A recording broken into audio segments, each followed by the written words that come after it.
ربك ألا تعبدوا إلا إياه وبالوالدين إحسانا إما يبلغن عندك الكبر أحدهما أو كلاهما فلا تقل لهما أف ولا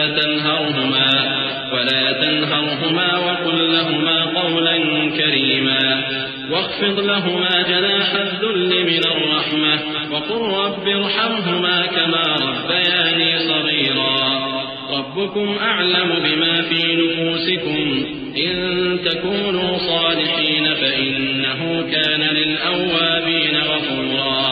اور تمہارے پروردگار نے ارشاد فرمایا ہے کہ اس کے سوا کسی کی عبادت نہ کرو اور ماں باپ کے ساتھ بھلائی کرتے رہو۔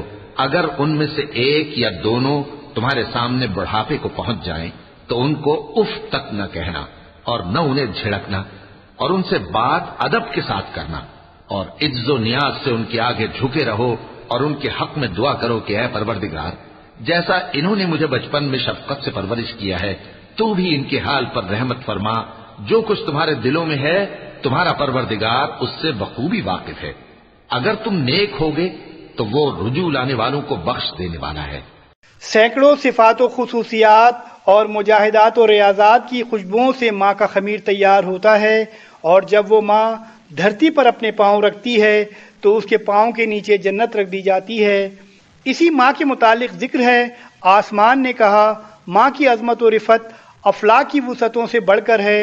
زمین نے کہا ماں کے پیروں کی دھول میں بھی پھول اگتے ہیں۔ چاند نے کہا ماں ایسی میٹھی روشنی جس میں ممتا اور محبت کی کلیاں مسکراتی ہیں۔ تاریکی نے کہا ماں ایک تابندہ ستارہ ہے جو اندھیرے میں روشنی بکھیرتی ہے۔ ستاروں نے کہا ماں ایسی دیپ ہے جس کی تابندگی کے آگے زہرہ، مریخ اور ثاقب کی روشنی بھی ماند ہے۔ بادل نے کہا ماں کی نظر کرم ابر رحمت کا خوشگوار سایہ ہے۔ سمندر نے کہا ماں کا دل ساگر سے بھی زیادہ گہرا ہے جہاں پر رنج و غم چھپ جاتے ہیں۔ مالی نے کہا ماں ایک چمن ہے جس کے پھولوں کی رنگت کبھی ماند نہیں پڑتی۔ پھولوں نے کہا ماں ایسی خوشبو ہے جس کے وجود سے پوری کائنات معطر رہتی ہے۔ قدرت نے کہا ماں میری طرف سے دنیا والوں کے لیے عظیم تحفہ اور انعام خداوندی ہے۔ ماں جس کی پیشانی میں نور، جس کی آنکھوں میں ٹھنڈک، جس کی باتوں میں محبت، جس کے دل میں رحمت، جس کے ہاتھوں میں شفقت، جس کے پیروں میں جنت، اور جس کی آغوش میں پوری دنیا کا سکون رکھ دیا گیا۔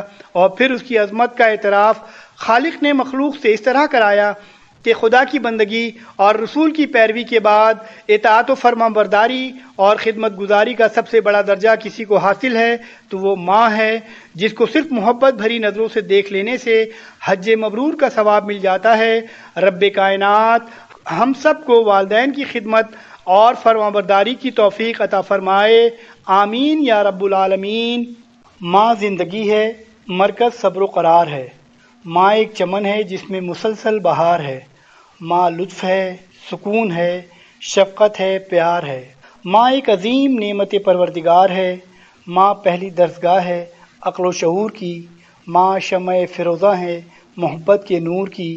ماں نظارہ ہے قدرت رب خلیل کا۔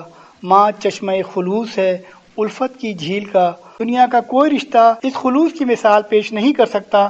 خدا کو اس پر اتنا اعتبار ہے کہ اس کو اپنی محبت کا پیمانہ بنا لیا۔ خدا کے بعد وہ واحد ہستی ہے جو عیب چھپا چھپا کر رکھتی ہے۔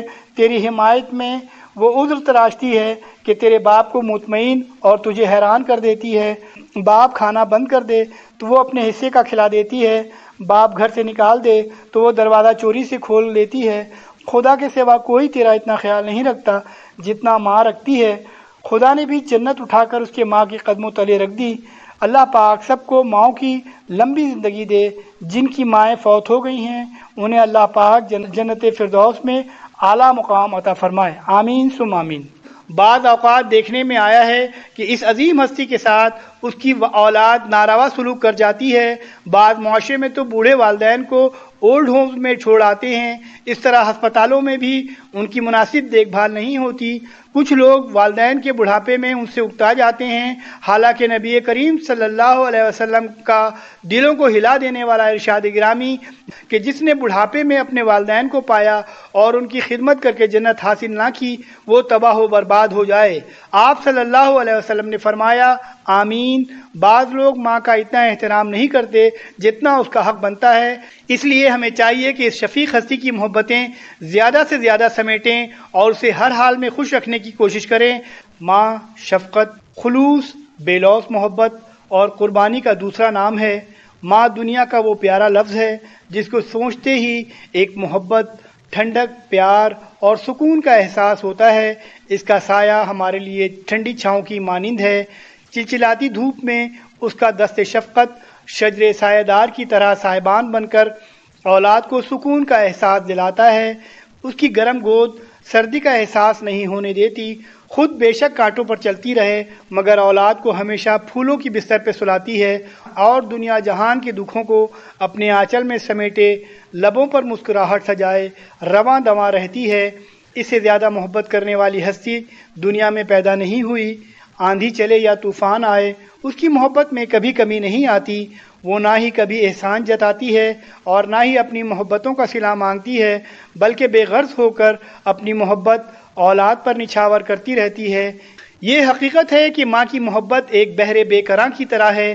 ماں کی بے پایا محبت کو لفظوں میں نہیں پرویا جا سکتا۔ خلوص و ایثار کے سمندر کے حدود کا اندازہ لگانا ممکن نہیں۔ ہر مذہب اور ہر تہذیب نے ماں کو عظیم اور مقدس قرار دیا ہے۔ ماں ایک دعا ہے جو ہر وقت رب رحیم کے آگے دامن پھیلائے رکھتی ہے اور قدم قدم پر ان کی حفاظت کرتی ہے۔ خدا نے اس کے عظیم تر ہونے کی پہچان اس طرح کرائی کہ اس عظیم ہستی کے قدموں تلے جنت رکھ دی۔ اب جس کا جی چاہے وہ اس جنت کو حاصل کر سکتا ہے، اس کی خدمت کر کے، اس سے محبت کر کے اور اسے عزت و احترام دے کر۔ ہر رشتے میں خود غرضی شامل ہو سکتی ہے مگر ماں کے رشتے میں کوئی خود غرضی شامل نہیں ہوتی۔ ماں ایک ایسا رشتہ ہے جو دنیا میں سب سے زیادہ پرخلوص ہے۔ اس کی زندگی کا محور صرف اور صرف اس کی اولاد ہوتی ہے۔ دنیا کے کسی بھی کونے میں چلے جائیں اس کی دعائیں سائے کی طرح پیچھا کرتی ہیں۔ وہ بے قرار ہو تو عرش کو ہلا دیتی ہے۔ روایت ہے کہ رسول اللہ صلی اللہ علیہ وسلم سے ایک شخص نے دریافت کیا، یا رسول اللہ صلی اللہ علیہ وسلم، میرے حسن سلوک کا سب سے زیادہ مستحق کون ہے؟ فرمایا تیری ماں۔ پوچھا پھر کون؟ فرمایا تیری ماں۔ اس نے عرض کیا پھر کون؟ فرمایا تیری ماں۔ 3 دفعہ آپ نے یہی جواب دیا۔ چوتھی دفعہ پوچھنے پر ارشاد ہوا تیرا باپ۔ دین اسلام میں ماں کی نافرمانی کو بہت بڑا گناہ قرار دیا گیا ہے۔ ماں وہ عظیم نام ہے جس کے لیے دنیا کی مختلف زبانوں اور عالمی تہذیبی ورثے اور زبان و ادب میں جو الفاظ تخلیق کیے گئے وہ اس کے بلند مقام کا استعارہ اور ماں سے عقیدت و محبت کا حسین اظہار ہیں، جبکہ دین فطرت اور دین رحمت نے ماں کی عظمت، خدمت اور اس کی اطاعت و فرما برداری کا جو درس دیا ہے وہ سب سے منفرد اور بے مثال ہے۔ یہ ماں کی شفقت اور ماں کی عظمت اور محبت کا اظہار ہی تھا کہ محسن انسانیت نبی رحمت حضرت محمد مصطفیٰ صلی اللہ علیہ وسلم نے ارشاد فرمایا، اگر ننھے اور معصوم بچوں کو ماں کا دودھ نہ پلایا جا رہا ہوتا، بوڑھے اور عمر رسیدہ افراد اپنے رب کے حضور عبادت میں نہ جھکے ہوتے اور معصوم جانور میدان میں چر نہ رہے ہوتے تو یقیناً تم پر سخت عذاب ہوتا۔ ماں کائنات کی سب سے قیمتی متاع اور سب سے عظیم سرمایہ ہے۔ اس کی شفقت و محبت اور خلوص و وفا کسی بھی تعارف کا محتاج نہیں۔ ماں کے جذبے کی بدولت ہماری تعمیر پختہ تر اور پیشانی کی سلوٹوں میں ہماری تقدیر پنہاں ہوتی ہے۔ ملت رحمی راستے کی تکریم پر قائم ہے، اگر یہ نہیں تو زندگی کا ہر کام خام رہ جاتا ہے۔ مامتا سے زندگی سرگرم ہے، مامتا سے ہی زندگی کے اسرار بے نقاب ہوتے ہیں۔ ماں خلوص و مہر کا پیکر، محبت کا ضمیر، ماں خدا کا رحم، وہ دنیا میں جنت کی سفیر۔ ماں کے قدموں میں ہے جنت، ماں کے قدموں کو سلام۔ ماں اللہ تعالیٰ کی نعمت عظیم، عقل و شعور کی پہلی درسگاہ، خلوص کا سرچشمہ، اور ایسا باغ ہے جہاں ہر وقت اولاد کے لیے پھولوں کی پتیوں کی طرح نرمی ہی نرمی ہے۔ مختصر یہ کہ ماں جنت کا وہ پھول ہے کہ جس کے بغیر زندگی بے معنی ہے۔ ماں کی قدر و قیمت ان لوگوں سے پوچھیں جن کی مائیں بچپن میں اس جہان فانی سے کوچ کر جاتی ہیں۔ ماں کے بغیر انسان اس شاخ کی مانند ہے جو زمانے کی تیز ہواؤں اور دھوپ کی تپش کے بغیر کسی سائبان کا سامنا کرتی ہے۔ اللہ تعالیٰ سے دعا ہے کہ وہ تمام ماؤں کو سلامت رکھے اور ان کا سایہ ان کی اولاد پر قائم و دائم رکھے۔ اس کے ساتھ ساتھ یہ بھی دعا ہے کہ اولاد کو بھی رب کائنات اپنی ماؤں کی عزت و تکریم اور خدمت کرنے کا موقع عطا فرمائے کہ اس خدمت کے وسیلے سے وہ حج اکبر کی سعادت حاصل کرنے کی اہل ٹھہری۔ بے شک میری تمام کامیابیاں میری والدہ محترمہ کی تربیت اور ان کی دعاؤں اور میرے والد بزرگوار کی شفقت پدری کی مرہون منت ہے۔ آخر میں میری دعا ہے وہ اس دنیا سے کوچ کرنے والے تمام ماؤں اور میری والدہ محترمہ کو بھی اپنے جوار رحمت میں جگہ عطا فرمائے۔ اللہ پاک سب کو ماؤں کی لمبی زندگی دے۔ جن کی مائیں فوت ہو گئی ہیں انہیں اللہ پاک جنت فردوس میں اعلیٰ مقام عطا فرمائے، آمین۔